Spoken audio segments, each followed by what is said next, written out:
سحر اوچت شو سحر اوچت شو د تیارو لمن یې څیرې کړله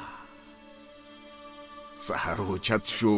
د تیارو لمن یې څیرې کړله او سپرلنیو وږمو د دې شینکي اسمان په دښتو کې په سرو منګلو